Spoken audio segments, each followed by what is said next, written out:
বন্ধুরা একবার ভাবুন তো, যদি আপনি একলাপেই অতীত থেকে ভবিষ্যতে চলে আসতে পারেন তাহলে আপনি কি করবেন। এই গল্পটি এমন একজন ছেলের যে ভুল করে টাইম ট্রাভেল করে 1990 থেকে 2025-এ চলে আসে। তো এমন একটি অসাধারণ টাইম ট্রাভেল মুভি এক্সপ্লেন করতে যাচ্ছি। তো কথা না বাড়িয়ে চলুন শুরু করা যাক। গল্পের শুরুতেই আমরা থিও নামের একটা দুষ্ট ছেলেকে দেখতে পাই। সে এতই দুষ্ট ছিল যে ভিডিও গেমের লোভ দেখিয়ে প্রায় নিজের হোমওয়ার্ক অন্যদেরকে দিয়ে করিয়ে নিত।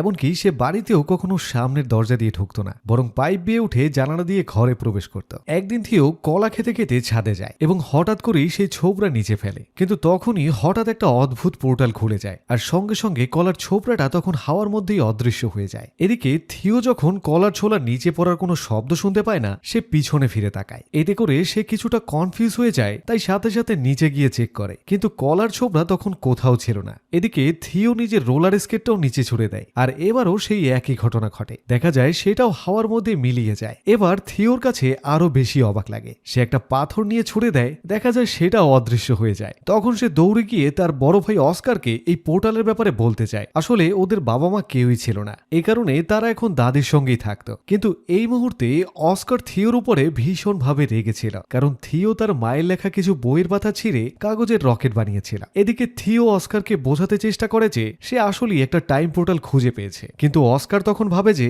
থিও হয়তো তার সঙ্গে আবারও মজা করছে। আসলে তাদের মা হঠাৎ করে একদিন কোথাও যেন হারিয়ে গিয়েছিল আর থিও মনে করত তার মা হয়তো কারোর সঙ্গে পালিয়ে গেছে। কিন্তু অস্কারের বিশ্বাস ছিল যে তাদের মা একজন ট্যালেন্ট সায়েন্টিস্ট ছিল, যে টাইম পোর্টাল নিয়ে গবেষণা করত এবং হয়তো সে অন্য কোনো সময়ে আটকে পড়ে গেছে। তাই অস্কার তার মায়ের রিসার্চ ভালোভাবে বুঝে নিয়ে যে কোনোভাবেই হোক তার মাকে ফিরিয়ে আনতে চাইত। এভাবে তাদের দুই ভাইয়ের মধ্যে ঝগড়া ক্রমশই বেড়েই চলছিল। ঠিক তখনই তাদের দাদি এসে খাওয়ার জন্য ডেকে নিয়ে যায়। এদিকে দাদির সামনে তারা চুপচাপ থাকলেও কিন্তু দাদি চলে যেতেই আবার নতুন করে ঝগড়া শুরু হয়ে যায়। এদিকে অস্কার তখন রাগের মাথায় থিওকে দু একটা গালিও দিয়ে দেয়। এতে করে রেগে গিয়ে থিও অস্কারের সবচেয়ে প্রিয় কচ্ছপটাকে সেই পোর্টালের মধ্যে ফেলে দেয়। আর এদিকে অস্কার তো তার কচ্ছপটাকে না পেয়ে খুঁজতে শুরু করে। যখন কচ্ছপটিকে কোথাও পাওয়া গেল না, তখন সে চারদিকে মিসিং পোস্টার লাগিয়ে দেয়। আসলে অস্কার এই কচ্ছপটাকে ভীষণ ভালোবাসত। এদিকে থিও শীঘ্রই তার নিজের করা ভুল বুঝতে পারে আর সে সবকিছু ঠিকঠাক করে দেওয়ার জন্য এবার নিজেই সেই পোর্টালের মধ্যে ঝাঁপ দেওয়ার সিদ্ধান্ত নেয়। কিন্তু এবার পোর্টালে ঝাঁপ দিতেই থিও সেই একই জায়গায় পৌঁছায় যেখানে তার ছুঁড়ে ফেলা সবকিছু পড়েছিল,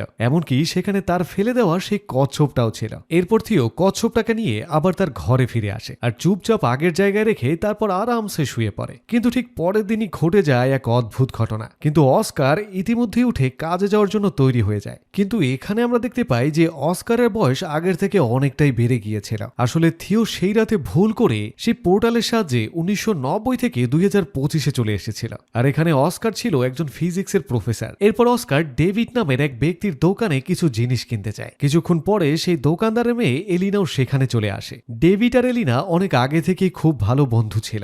ডেভিড ছোটবেলা থেকেই এলিনাকে খুব পছন্দ করত, কিন্তু সাহস করে সে কোনোদিনও বলতে পারেনি। এদিকে এলিনার ইতিমধ্যে ডিভোর্স হয়ে গিয়েছিল আর এখন সে 2 সন্তানের মা। কিন্তু অস্কারের মনে তার প্রতি ভালোবাসা এখনো সেই আগের মতোই রয়ে গিয়েছে। আসলে এলিনা এখন অস্কারের ইউনিভার্সিটিতেই একজন ইংরেজির প্রফেসর ছিল। এদিকে ঘরে থিও ঘুম থেকে উঠে অস্কারকে খুঁজতে শুরু করে। এরপর সে কচ্ছপটাকে নিয়ে তার দাদির কাছে যায়, কিন্তু দেখা যায় তার দাদিও অনেকটাই বয়স্ক হয়ে গিয়েছিল আর সে কোনো মতেই বেচারা থিওকে চিনতেই পারে না। এরপর অস্কার যখন থিওকে দেখে সে হতভম্ব হয়ে গিয়ে মাটিতে পড়ে অজ্ঞান হয়ে যায়। যখন অস্কারের জ্ঞান ফিরে আসে সে থিওকে জিজ্ঞেস করে, এটা কি সত্যি থিও? এটা শুনে থিও নিজেও কনফিউজড হয়ে যায়। সে অস্কারকেও পাল্টা জিজ্ঞেস করে যে তুমি কে আর আমার নাম কি করে জানো? তখন অস্কার বলে আমি তোর বড় ভাই। তখন এটা শুনে থিও একেবারে হতবাক হয়ে যায় আর সে অবাক হয়ে বলে যে একদিনই সে এত বড় হয়ে গেল কি করে। এভাবে কিছুক্ষণ কথাবার্তার পর সে বুঝতে পারে যে থিও ভুল করে কোনোভাবে 2025 সালে চলে এসেছে। আর তাদের আলোচনা তখন সেই সময় নিয়ে শুরু হয় যখন অস্কার তার মায়ের নোট ছিঁড়ে ফেলার জন্য থিওর উপরে রাগ করছিল। তখন থিও অস্কারকে তার মায়ের লাল ড্রেস পরা সেই ছবিটাও দেখায়। কিন্তু এখন এসব কিছুতে থিও বেচারা বড় চিন্তায় পড়ে যায় আর সে অস্থির হয়ে সে 1990 সালে ফিরে যেতে চায়, কারণ তার ভয় হচ্ছিল যদি তার দেরি হয়ে যায় তবে তার দাদি তার উপরে ভীষণ রাগ করবে। এরপরে থিও আবারও ছাদে উঠে যায় যাতে করে সে পোর্টালে ঝাঁপ দিতে পারে, কিন্তু যখন সে এবার একটি পাথর ছুঁড়ে দেয় তখন সেটা আর অদৃশ্য হয় না। অর্থাৎ 2025 এসে সেই পোর্টালটা হয়তো বন্ধ হয়ে গিয়েছে। এটা দেখে বেচারা থিও তো অস্থির হয়ে যায়। সে ভাবতে থাকে এই পোর্টাল কিভাবে বন্ধ হলো। এরপর অস্কার তাকে শান্ত গলায় বোঝায় যে বাছা, টাইম ট্রাভেল এত সহজ বিষয় নয়। তুমি যে পথ দিয়ে এখানে এসেছো আবার সেটা দিয়ে ফেরা যাবে তার কোনো নিশ্চয়তা নেই। এবার অস্কারের মাথায় আসে একটা নতুন আইডিয়া। সে বুঝতে পারে যে তাকে একটা নতুন পোর্টাল খুঁজে বের করতে হবে যাতে থিও 2025 থেকে 1990 সালে ফিরে যেতে পারে। এরপর এই বিষয়ে তথ্য জোগাড় করতে গিয়ে অস্কার থিওকে নিয়ে নিজেরই এক সিনিয়র প্রফেসরের কাছে চলে যায়। কিন্তু প্রফেসর তখন বলে 2025 সালে পৃথিবীর প্রযুক্তি অনেকটা এগিয়ে গেছে, কিন্তু বেটা টাইম পোর্টাল নামে কোনো কিছুই একেবারে অস্তিত্ব নেই, আর এটা কোনোভাবেও সম্ভব নয়। দেখা যায় প্রফেসরের এমন কথা শুনে তারা দুই ভাই নিরাশ হয়ে ফিরে আসে। এদিকে থিও আধুনিক পৃথিবী দেখে একেবারে হতবাক হয়ে যাচ্ছিল। সে অস্কারের ফোন দেখে জিজ্ঞেস করে এটা আবার কি। অস্কার তখন বলে এটা ফোন, কিন্তু পুরনো মডেলের ফোনের মতো না, এটাতে কোনোভাবেই নাম্বার ঘোরাতে হয় না, এমনকি এতে কোনো তারও লাগে না। এরপর সে কোনোভাবে থিওকে শান্ত করে। সে বলে আমাদের এখন কেবল পোর্টাল খুঁজে বের করার দিকে মন দিতে হবে। তুই সত্যি কি 1990 ফিরে যেতে চাস কিনা? তখন থিও অস্কারকে বলে যখন আমি মায়ের রিসার্চ পেপারগুলো ছিঁড়ে কাগজের রকেট বানিয়েছিলাম তখন আমি মায়ের হাতে লেখা একটা লিস্ট পেয়েছিলাম। আর সে আরো বলে যে সে অস্কারকে বিরক্ত করার জন্য সেই লিস্টটা একটা ডিকশনারির মধ্যে লুকিয়ে রেখেছিল। হয়তো সেই লিস্টের মধ্যেই কোনো সূত্র থাকতে পারে। এরপর তারা বাসায় গিয়ে দাদিকে সেই ডিকশনারি সম্পর্কে জিজ্ঞেস করে। তখন দাদি জানায় যে সেই ডিকশনারিটা সে অনেক আগে ডেভিডকে দিয়ে দিয়েছিলেন। এর পরের দিন সকালে দেখা যায় অস্কার ডেভিডের সঙ্গে দেখা করতে যাচ্ছে। সে থিওকে কঠিনভাবে বলে দেয় যে তুই একেবারে চুপচাপ থাকবি, কোথাও যাবি না। কিন্তু দেখা যায় থিও চুপিসারে ঘর থেকে বেরিয়ে একটা বিশাল শপিং মলে পৌঁছায়। আর মলের মধ্যে আধুনিক সব গ্যাজেট দেখে থিও তো একেবারে থা হয়ে যায়। বিশেষ করে সে ভিআর হেডসেট দেখে তার মজা নিতে নিতেই সেগুলোকে ভেঙে ফেলে। এরপর অস্কারকে ডাকা হয় আর নষ্ট করা সব জিনিসপত্রে সব টাকাই তাকে পরিশোধ করতে হয়। এ কারণে অস্কার থিওকে কথা না শোনার জন্য অনেক বকাঝোকা করে। এরপর তারা দুজন সেই ডিকশনারি খুঁজতে ডেভিডের ডিপার্টমেন্টাল স্টোরে চলে যায়। তখন ডেভিড জানায় যে ডিকশনারিটা সে ঘরে রেখে এসেছে। ঠিক তখনই সেখানে এসে হাজির হয় এলিনা। আর থিও অবাক হয়ে তাকিয়ে থাকে আর বলে এলিনা এত সুন্দর হয়ে গেল কি করে? তখন এলিনা অবাক হয়ে জিজ্ঞেস করে আরে এই বাচ্চাটা আবার কে? আরে আমার নাম জানে কিভাবে? তখন অস্কার তাড়াতাড়ি করে মিথ্যা বলেছে ও আমার কাজিনের ছেলে। অস্কার কোনোভাবে তখন কথার মোড় ঘুরিয়ে দেয়। এরপর এলিনা তাদের দুজনকে নিয়ে নিজের বাড়িতে চলে যায়, যেখানে গিয়ে দেখা যায় তার ছেলে মেয়ে ভিডিও গেম খেলতে ব্যস্ত ছিল। আর থিও এসব ভিডিও গেম দেখে পুরোপুরি ইমপ্রেস হয়ে যায়। এরপর সে এলিনার ছেলে জেনের সঙ্গে গেম খেলতে শুরু করে। এদিকে অস্কার যখন ডিকশনারির ভেতর থেকে সেই লিস্টটা খুঁজে পায় তখন সে থিওকে বলে এখন বাড়ি ফেরার সময় হয়ে গেছে। কিন্তু বেচারা থিও ভিডিও গেম খেলে এতই মজা পাচ্ছিল যে সে সেখান থেকে ওঠার নামই নিচ্ছিল না। তখন এলিনা হেসে বলে ওকে কিছুক্ষণ খেলতে দাও, আমি নিজেই ওকে তোমার বাড়ি পৌঁছে দেব। কিন্তু দেখা যায় খেলার সময় এলিনার সন্তানরা থিওকে নিয়ে অনেক মজা করতে শুরু করে, কারণ তার এখনকার সময়ের ভিডিও গেম সম্পর্কে কোনো ধারণাই ছিল না। আর এরা তো এখন সময় পর্যন্ত অ্যালেক্সাকে জিজ্ঞেস করত। এরপর বাড়িতে ফিরে এসে অস্কার আর থিও তাদের কাজে লেগে পড়ে। ছাদে গিয়ে তখন অস্কার বলে যে লিস্টে আলাদা আলাদা পোর্টালের জায়গার কথা বলা আছে। এরপর তারা দুজন সেই জায়গাগুলোতে বিভিন্ন জিনিস ছুড়ে দিয়ে টাইম পোর্টাল খুঁজতে থাকে, কিন্তু দুর্ভাগ্যবশত কোথাও কিছুই পাওয়া যায় না। এতে করে অস্কারের মনে হয় যে সে হয়তো ক্যালকুলেশনে ভুল করে ফেলেছে, আর তাই সে আবার নতুন করে হিসেব করতে শুরু করে দেয়। এই সময় থিও অস্কারকে জিজ্ঞেস করে যে তুমি সবসময় একা থাকো কেন? তোমার কোনো বন্ধু নেই? আর বিশেষ করে এলিনাকে আজ পর্যন্ত নিজের ফিলিংসের কথা বলনি কেন? আর অস্কার তখন হিসেব করতে করতে উত্তর দেয় যদিও এলিনার ডিভোর্স হয়ে গেছে তবু আমি মনে করি না যে আমাদের মধ্যে কিছু একটা হতে পারে। এদিকে একদিন অস্কারকে কিছু না জানিয়ে থিও তারই ফোন থেকে মেসেজ করে ডেভিড, এলিনা আর তার বাচ্চাদের ডিনারের জন্য বাড়িতে ডেকে আনে। আর যখন তারা দরজায় এসে হাজির হয় তখন সবাইকে দেখে অস্কার ভীষণ ভাবে চমকে যায়। তখন থিও জানায় যে আমি সবাইকে ফোন করে ডেকেছি। অস্কার সঙ্গে সঙ্গেই তার দুষ্টমি বুঝে ফেলে। দেখা যায় সেই আড্ডাই অস্কার আর এলিনা একে অপরের খুব কাছাকাছি চলে আসে। আর পরের দিন এলিনা থিওকে শপিং করানোর জন্য একটা শপিং মলে নিয়ে যায়। আর দেখা যায় ট্রায়াল রুমে দাঁড়িয়ে থিও সব সময়ের মতো ফুটবলের ফানি কমেন্ট্রি করতে থাকে। আর তার এমন হেবিট দেখে এলিনার সবকিছু মনে পড়ে যায়। আর সে তখন চিনে ফেলে যে এ তো অস্কারের ছোট ভাই থিও। সে তখন থিওকে জড়িয়ে ধরে আর জিজ্ঞেস করে যে এত বছর ধরে তুমি কোথায় ছিলে আর তোমার বয়স একটুকু কেন বাড়েনি? তখন থিও বলে যে আমি টাইম পোর্টালে ঝাঁপ দিয়েছিলাম আর তার সাহায্যে সে 1990 সাল থেকে 2025-এ চলে এসেছে। কিন্তু এলিনা প্রথমে তার কথা বিশ্বাসই সে করতে পারছিল না, কিন্তু তার সামনে জীবন্ত জলজান্ত প্রমাণ দাঁড়িয়েছিল। এরপর এলিনা কনফার্ম হতে সে অস্কারকে জিজ্ঞেস করে, আর অস্কার তখন ছাদ থেকে একটা পাথর নিচে ফেলে, আর সেই পাথরটি উল্টে আবার উপরে ছাদে উঠে আসে, আর এতে করে প্রমাণ হয়ে যায় যে ওখানে টাইম পোর্টাল আছে। তখন অস্কার তাকে বোঝায় যে টাইম পোর্টাল 3 ধরনের হয়। প্রথম ধরনের পোর্টাল দিয়ে সরাসরি এক সময় থেকে অন্য সময়ে যাওয়া যায়, আর দ্বিতীয় ধরনের পোর্টাল অজানা কোনো র্যান্ডম জায়গায় নিয়ে ফেলে দেয়, আর তৃতীয় ধরনের পোর্টাল ভীষণ ভয়ঙ্কর, কারণ সেখান থেকে আর কোনোদিনই ফিরে আসা যায় না। আর সে জানায় যে থিও সেই প্রথম ধরনের পোর্টাল ব্যবহার করেই এখানে চলে এসেছে, আর এখন আমাদের সেই সঠিক পোর্টাল খুঁজে বের করতে হবে যেটা দিয়ে থিওকে আবার 1990-এ পাঠানো যাবে। এখন তারা সবাই প্রতিদিন রিসার্চ করতে শুরু করে, আর এলিনাও প্রতিদিন সেখানে আসতে শুরু করে, আর এতে অস্কারের ভীষণ ভালো লাগতো। সে একা খুশিতে তখন নাচতে শুরু করে। এভাবেই তারা দুজন মিলে সঠিক টাইম পোর্টাল খোঁজা শুরু করে দেয়। কিন্তু থিওকে 1990-এ পাঠানোয় এলিনা খুব বেশি একটা খুশি ছিল না, কারণ তার ভয় ছিল যে অতীত বদলালে হয়তো ভবিষ্যৎও বদলে যাবে, আর তার সন্তানেরা হয়তো আর জন্মই নেবে না। আর সে তার নিজের সন্তানদের ভীষণ ভালোবাসত। কিন্তু অস্কার তাকে প্রমিস করেছে যে থিওর ফিরে যাওয়ায় তোমার জীবনে কোনো প্রভাব পড়বে না, আমি সেটার পুরো চেষ্টা করব। এবার তারা সবাই চিন্তায় পড়ে যায় যে কিভাবে এমন কিছু করা যায় যাতে দুইটা টাইমলাইন যেমন আসে তেমনই থেকে যায়। ঠিক তখনই থিওর মাথায় একটা আইডিয়া চলে আসে, কারণ তার মা যে কোঅর্ডিনেট লিখে গিয়েছিল সে সেগুলোকে ক্র্যাক করার জন্য এলিনার বাচ্চাদের সাহায্য নেয়, কারণ যদি সে তাদের সাহায্যে অতীতে যেতে পারে তবে নিশ্চিতভাবে বোঝা যায় যে তারা ভবিষ্যতেও জন্মাবে, কারণ বর্তমানে যদি তাদের জন্মই না হতো তাহলে তারা অতীতে পৌঁছাতে পারে কিভাবে। এর মানে হলো যদি তারা থিওর সঙ্গে অতীত পর্যন্ত যেতে পারে তাহলেই তাদের অস্তিত্ব থাকবে এবং তারা বর্তমানে এলিনার সন্তান হয়ে টিকে থাকবে। তখন তিনজন মিলে ম্যাপ ব্যবহার করে একটা বিচের রাস্তা খুঁজে বের করে, যেটা থিওর হিসেব অনুযায়ী একটা টাইম পোর্টাল ছিল। সেই টাইম পোর্টালের সাহায্যে সে আবার 1990-এ ফিরে যেতে পারবে। এবার এক্সাইটেড হয়ে থিও সরাসরি সমুদ্রের পানিতে ঝাঁপ দিয়ে দেয়, আর না চাইতেও ব্র্যান্ডা আর ন্যাথানকেও তার সঙ্গেই ঝাঁপ দিতে হয়। এরপর যখন তারা তীরে এসে পৌঁছায় তখন দৃশ্য দেখে সবাই স্তম্ভিত হয়ে যায়, কারণ যে শহর থেকে তারা এসেছিল সেখানে এখন শুধুই পাহাড় ছিল। মানে বোঝা যাচ্ছে যে শহর তখনও গড়ে ওঠেনি। সত্যি সত্যি তারা অতীতে এসে গেছে, কিন্তু দুর্ভাগ্যবশত 1990-এর বদলে তারা আরো পেছনে মানে 1949 সালে এসে পড়েছে, আর এখন তারা একটা অচেনা জায়গায় আটকে গিয়েছিল। আর তিনজনই তখন বোঝার চেষ্টা করছিল যে তাদের সাথে আসলে কি হয়েছে। আসলে তারা একটা ভিন্ন ধরনের পোর্টাল ব্যবহার করেছিল যা মানুষকে কোনো র্যান্ডম সময়ে ফেলে দিয়ে আসে। এদিকে 2025 সালে এলিনাকে খুব চিন্তিত দেখা যায়। সে অস্কারকে ফোন করে জানায় যে থিও আর তার বাচ্চারা একেবারে গায়েব হয়ে গেছে। তখন অস্কার বলে হয়তো তারা 1990 সালে সেই পোর্টালটা পেয়ে গেছে, আর তাহলে এখন অস্কার আর এলিনাকেও ওদেরকে ফিরিয়ে আনার জন্য সেখানে যেতে হবে। এদিকে দেখা যায় 1949 সালে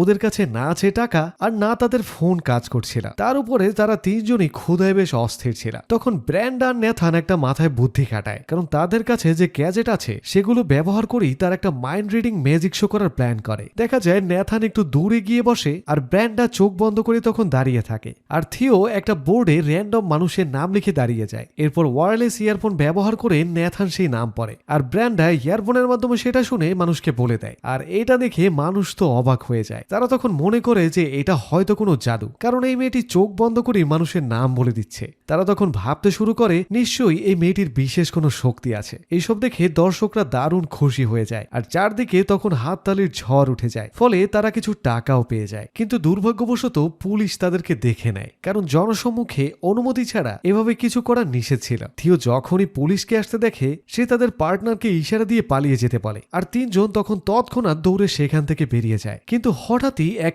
অচেনা লোক এসে তাদেরকে ধরে ফেলে আর কিডন্যাপ করে একটা অচেনা জায়গায় নিয়ে যায়। ফলে এখন বাচ্চাদের জীবন এখন আরো ভয়ঙ্কর বিপদের মুখে পড়ে যায়। এদিকে অন্যদিকে 2025 সালে অস্কার আর এলিনা খুঁজতে খুঁজতে অবশেষে 1990 সালের একটা পোর্টালের এন্ট্রি খুঁজে পায়, আর এরপর তারা দুজন হাত ধরে সেই পোর্টালে লাফ দিয়ে দেয়। এলেনা সত্যি সত্যি টাইম ট্রাভেল করে এমন অনুভব করছিল যেন সে কোনো স্বপ্নের মধ্যে আছে। 1990 সালে তারা চারপাশে থিওর মিসিং পোস্টার দেখতে পায়। এদিকে 1949 সালে যেই লোক বাচ্চাদেরকে কিডন্যাপ করেছিল সে তাদেরকে একটা গ্যাং এর কাছে নিয়ে আসে। আমরা জানতে পারি এই গ্যাংটা সরকারের বিরুদ্ধে কাজ করত। তখন তাদের গ্যাং লিডার প্রশ্ন করে তুমি এদেরকে এখানে এনেছো কেন? তখন লোকটা বলে যে এই বাচ্চারা আমাদের গ্যাং এর সিক্রেট কোড জানে। থিও তখন কনফিউজড হয়ে জিজ্ঞেস করে যে কোন সিক্রেট ওয়ার্ড। লোকটা তখন বলে যে শীষ তুমি পুলিশের কাছ থেকে পালানোর সময় দিয়েছিলে ওটাই হলো আমাদের গ্যাং এর সিক্রেট কোড ওয়ার্ড। আসলে এই শীষ থিওকে তার দাদি শিখিয়েছিলেন। ঠিক তখনই গ্যাং এর এক তরুণী মহিলা তাদের কাছে এসে হাজির হয়, আর এটা ছিল থিওর দাদি যখন সে তার তরুণী বয়সে ছিল।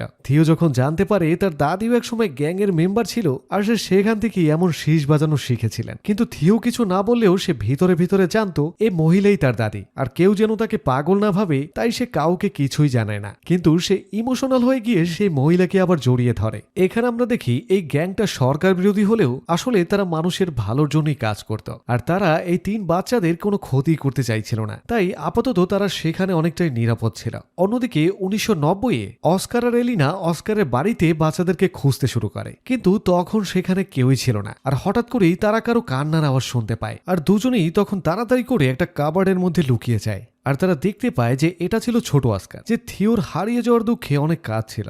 এদিকে ফিউচার থেকে আসা অস্কার এটা দেখে ভীষণ কষ্ট পায়। আর অন্যদিকে 1949 সালে এই 3টে শিশু ধীরে ধীরে সেই গ্যাং এর জীবনযাত্রার সঙ্গে মানিয়ে নিতে শুরু করছিল, কারণ তাদের মনে হচ্ছিল যে পোর্টাল দিয়ে তারা এখানে এসেছে সেই পথে আর কখনোই ফেরা সম্ভব নয়। দেখা যায় থিওর তরুণী দাদিও তখন তাদের সঙ্গেই ছিল, তাই থিওর মানিয়ে নিতে তেমন কোনো অসুবিধাই হচ্ছিল না। একদিন সুযোগ পেয়ে থিও তার দাদিকে বলে, আমাদের সঙ্গে একটা গ্রুপ ছবি তুলে নাও, আর দয়া করে এই ছবিটা সবসময় যত্ন করে রেখো। যখন তুমি বুড়ো হবে তখন এটাকে ফ্রেমে বাঁধিয়ে রেখো।